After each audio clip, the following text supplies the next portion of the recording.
Hello, everyone. Let us now discuss another segment on the Aligarh movement.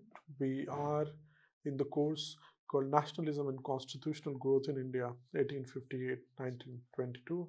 This is Parvez Alam from the Department of Political Science, Aligarh Muslim University. I have been talking about for the last 1 week on various topics, especially in the background event of Government of India Act 1858, where we got to know the background of the British Empire.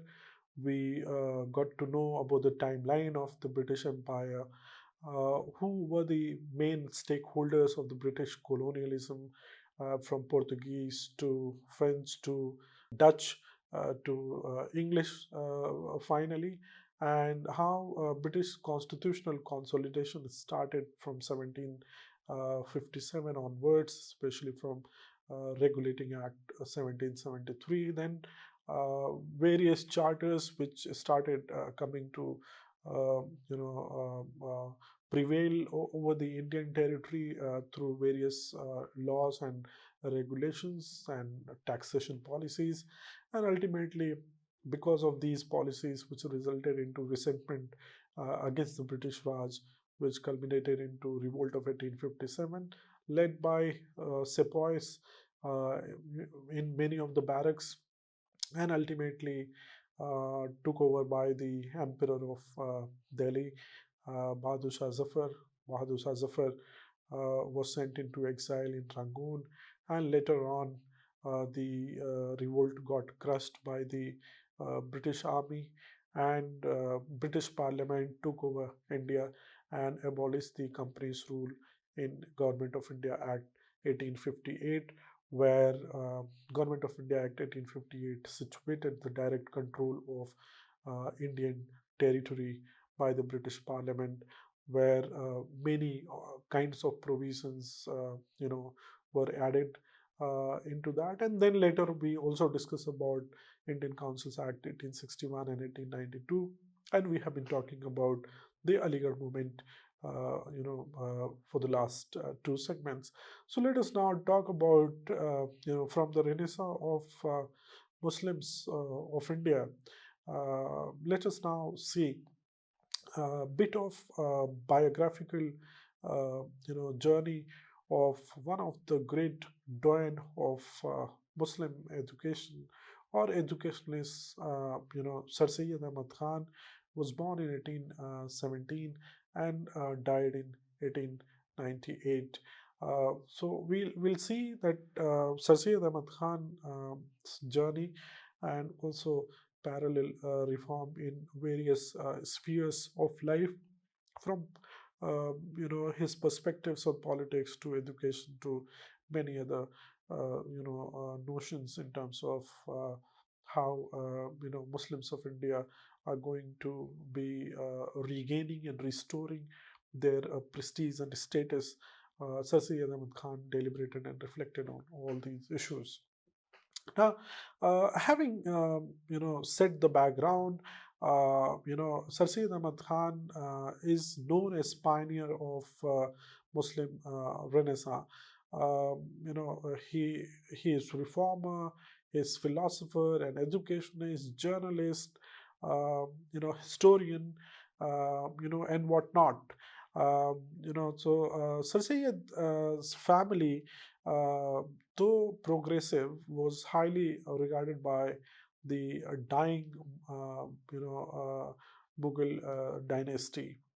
His father, who received an alliance from the Mughal administration, became something of a religious recluse. His maternal grandfather had twice served as prime minister of the Mughal emperor of his time, and had also held positions of trust under the East India Company.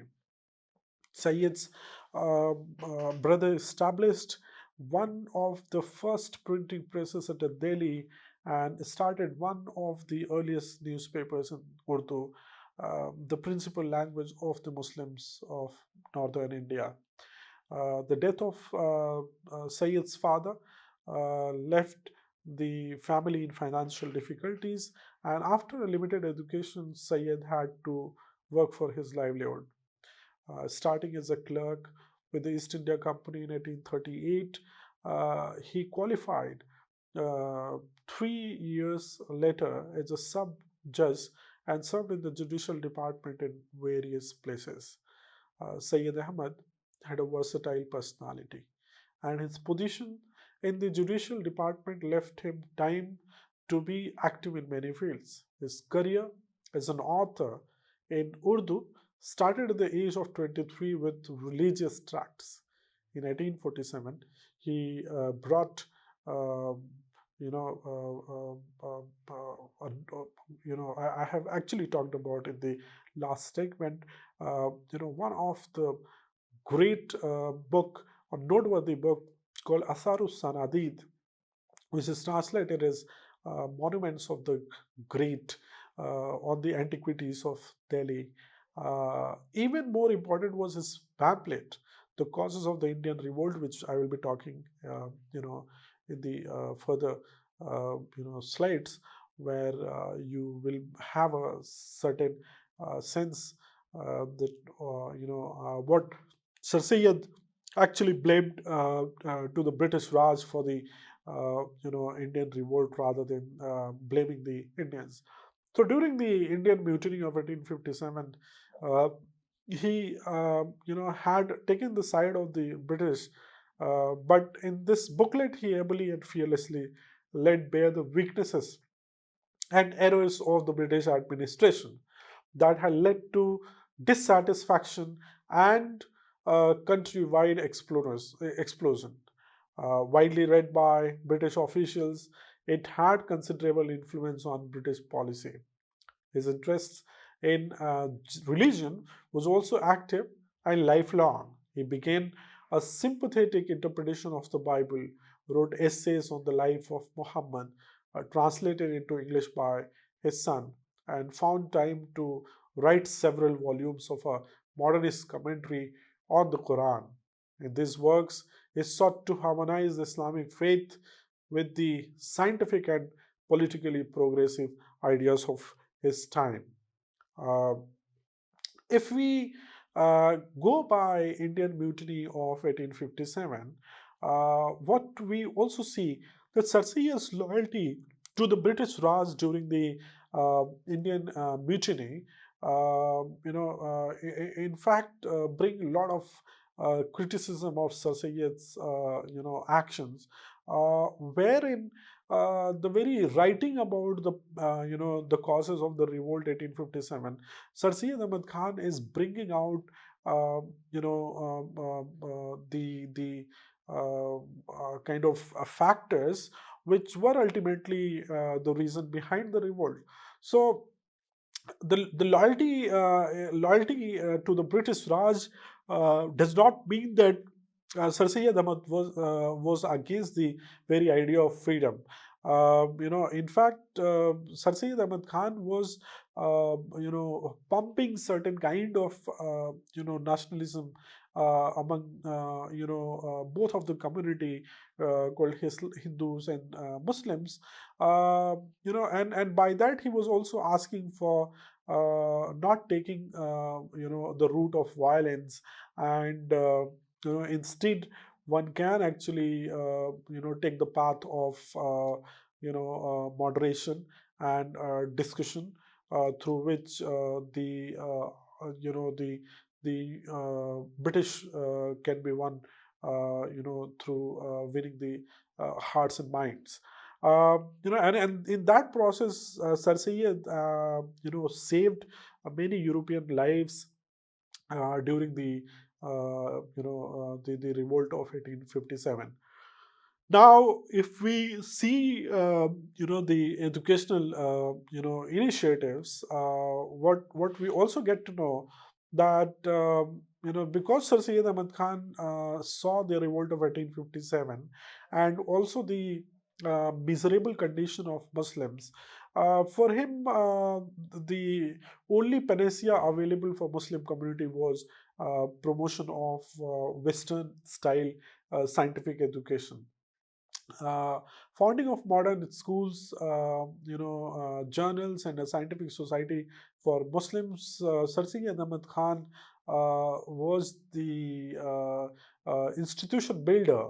By establishing Victoria School and the Mohammedan Anglo Oriental College, Sir Syed Ahmad Khan, in fact, took the route of moderation by establishing various institutions so that Muslim community can be educated, and and they can gain a certain kind of confidence, right?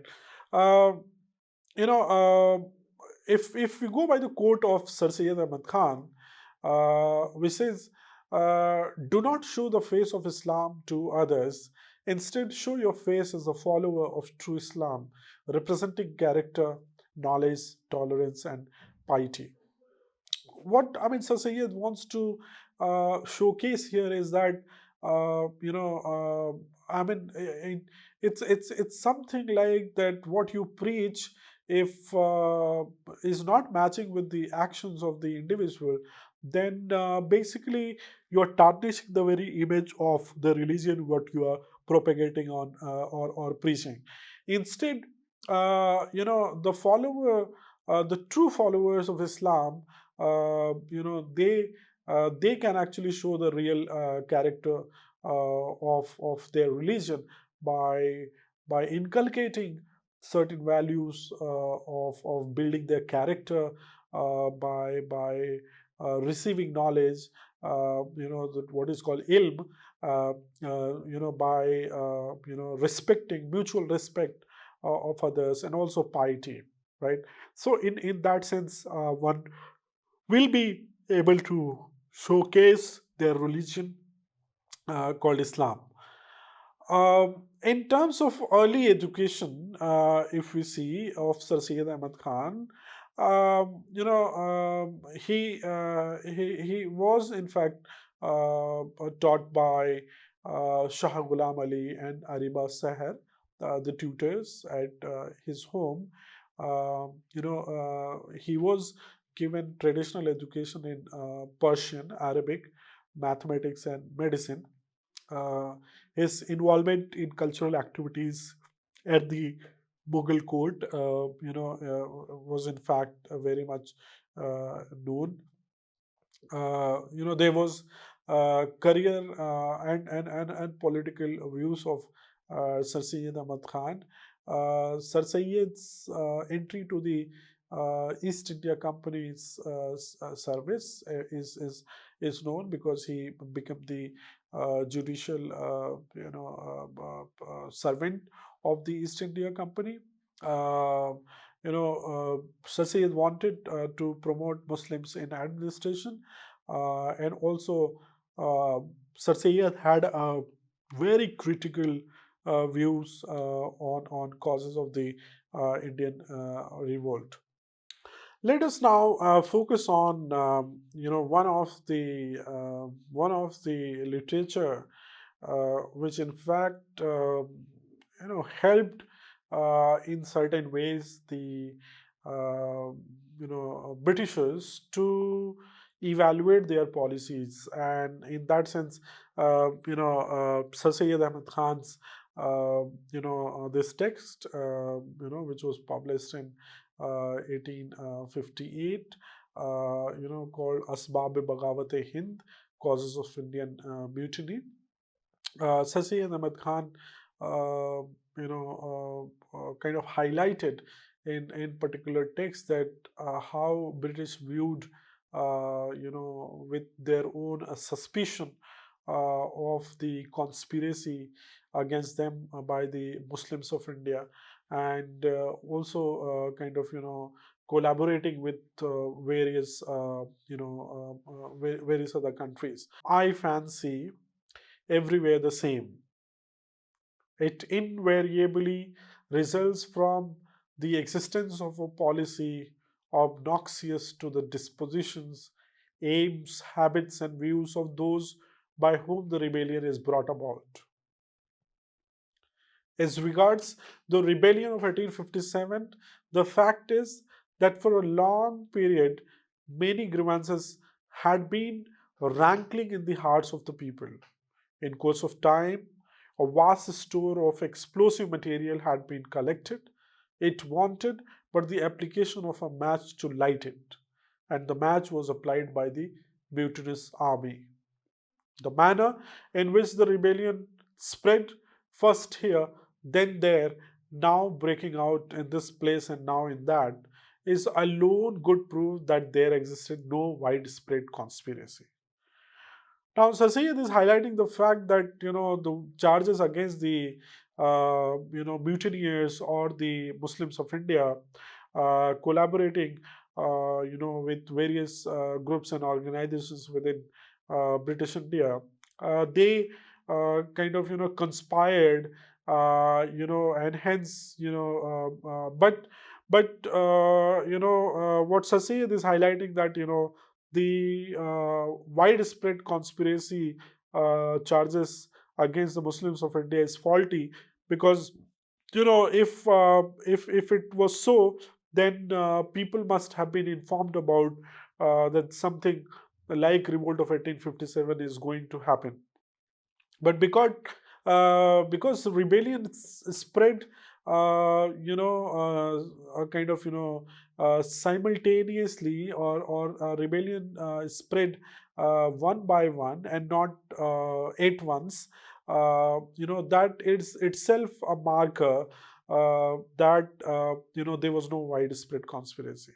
So Sarsayed writes, nor is there the slightest reason for thinking that the rebels in Hindustan received any aid from Russia or from Persia. The Hindustanis have no conception of the views of Russia, and it is not probable that they would league themselves in with her. Nor can I think that they would ever be likely to receive any help from Persia. So Sir Syed, in fact, was very much, confident that the conspiracy by taking help from Russia or from Persia is in fact again a very loud thinking by the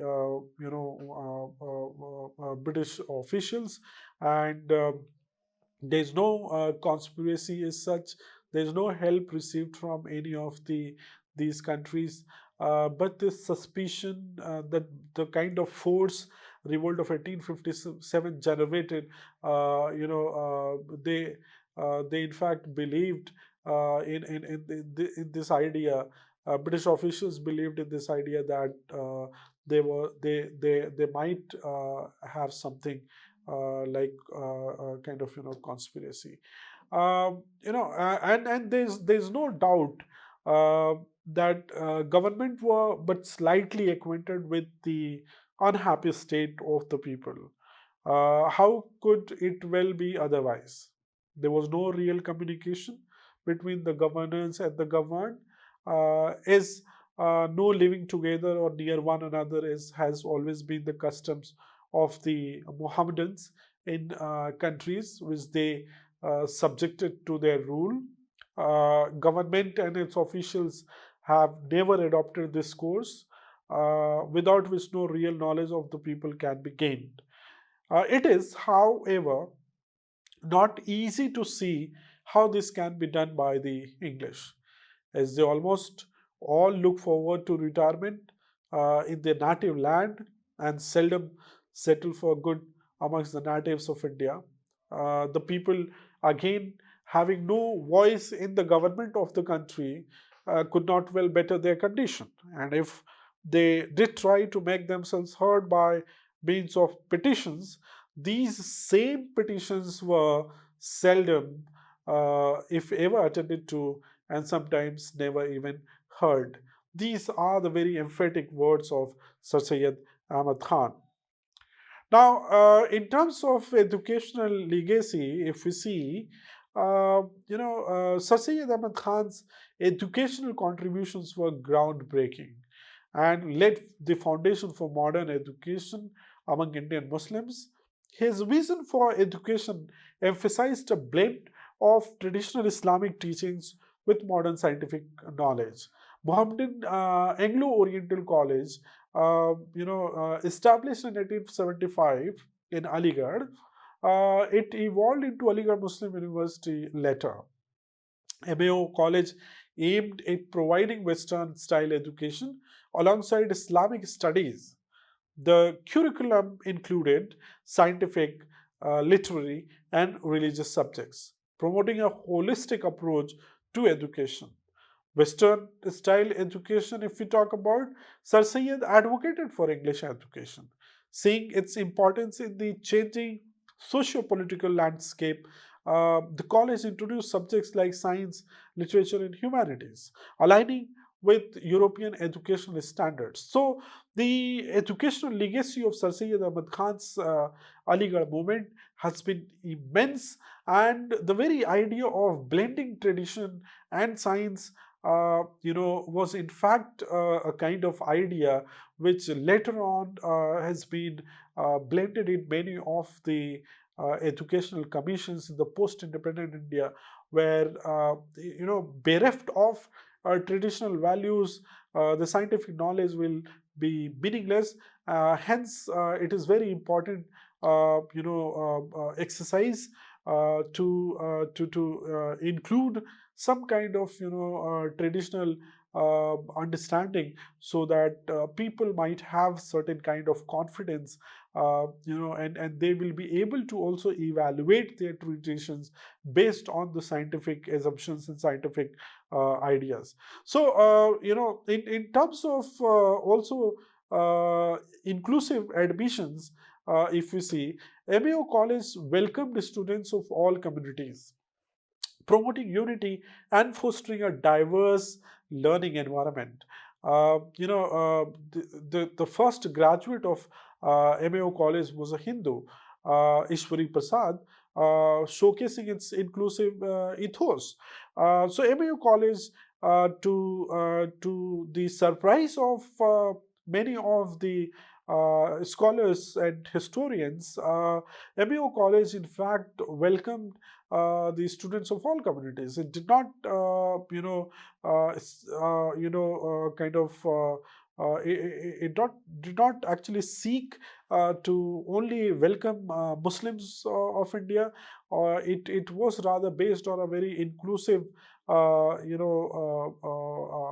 idea, which actually also created a vibrancy to the MAO College, where from the English professors to Hindu students to Muslim students to Parsi students, everyone came to MAO College and sort of studied whatever discipline they were enrolled in, and in a way they became the champion of Aligarh movement.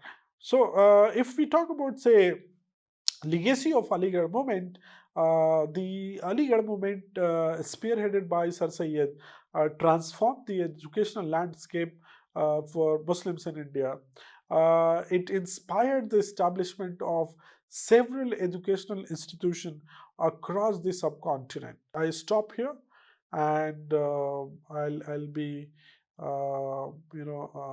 talking about some of the other facts and figures and important points in the next segment on the Aligarh movement, where we'll see again the role of Sir Syed Ahmad Khan in building up this institution, and how Sir Syed Ahmad Khan fostered the very idea of unity in diversity, the ideas which resonated in his times about the communal harmony and inclusivity resonates even now in the hearts of that what today we know, as Aligarh Muslim University, where Aligarh Muslim University stands tall with its legacy where the alumni of Aligarh Muslim University all across the world are now kind of being an ambassador of Aligarh movement, and they're trying to uh, they're trying to contribute in their own in their own ways by bringing into fold of employment opportunity for alumni all across the world, whether they are from African continent or they are from Indian subcontinent. Uh, in Aligarh Muslim University, because it received heavily foreign students from Thailand to Indonesia to African continent. Aligarh movement, in fact, has been a very kind of bright star in the educational journey of India, where Aligarh movement has been kind of producing research and literature and various luminaries who have been very successful in their own genre, in their own field, and they have been contributing for nation building in their own way by not only mutually respecting the other individuals, but also they have been trying to they have been trying to participate in the social and public life by bringing into all those ideas of piety, tolerance, communal harmony, and trying to build a a kind of nation in which communities can coexist together as one family. So Aligarh Muslim University, in that sense, has been been the torchbearer of the Aligarh movement, and it has been contributing immensely, in the institution buildings elsewhere. I'll stop here, and we will have a reflection on another segment on the Aligarh movement by discussing about some of the other other kind of points where Sir Syed Ahmad Khan role is significant in the progressive journey of Aligarh movement. So I stop here.